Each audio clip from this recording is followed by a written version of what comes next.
Hello and happy Wednesday. Welcome to this week's 3 Good Minutes. And today I'm going to talk about Saint Zita of Lucca.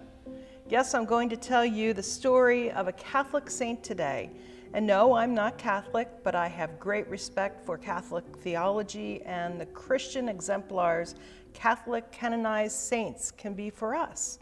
In Catholic tradition, for a person to become a saint, he or she must, in short, have lived a life of heroic virtue and be associated with miraculous occurrences. That is, events that are remarkable, extraordinary, and unable to be explained by natural or scientific laws. In late April, my husband and I traveled to the Italian medieval walled city of Lucca in the region of Tuscany. It so happened that we visited on April 27th, the annual feast day of Saint Zita, Lucca's patron saint. Every year on her feast day, her uncorrupted body goes on display in the Basilica of Saint Frediano, where the saint attended Mass during her life. We got to see her encased in her silver casket. Zita died in 1272 AD. And during her life, she was a peasant girl with a sunny demeanor who worked hard as a domestic servant in Lucca. She was known to give leftover bread to the poor. After many years of working as a domestic, she was promoted to head housekeeper, and a series of miracles began to reward her hard work and piety. The story most often related concerns her distribution of bread to the poor. One day, as she was smuggling bread from the home of the family she worked for, a fellow servant told on her. When the head of the family pulled open her apron, instead of bread, only flowers fell to the ground. According to legend, when she died at age 60, the church bells spontaneously began to toll.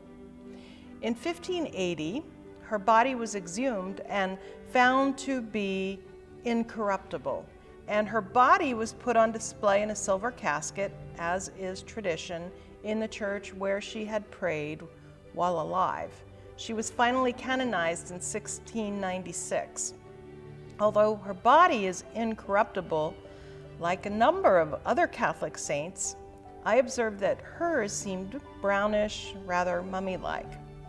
Only her hands and face were uncovered for viewing, and they certainly had not decomposed in over 700 years, as one would have expected. Every year on April 27th, citizens of Lucca bake bread and bring flowers, typically daffodils or jonquils, to San Frediano in celebration of her feast day.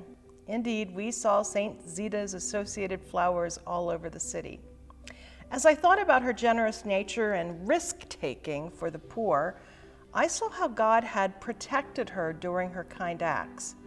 Not everyone, of course, experiences such miracles when caring for the poor, but I have to think that God selects certain people from time to time to become memorialized exemplars of Christian living. Saint Zita's example teaches us that God heartily approves of caring for the poor, so much so that in Saint Zita's case, God miraculously caused the bread she was hiding in her apron to become jonquils. Upon her death at age 60, God caused the church bells to toll spontaneously, and God saw fit to preserve her body for centuries to come. The simple take-home lesson for us is that addressing poverty is indeed the sacred, sanctioned work of God in this world. Let us therefore always attend to the least of these. Amen.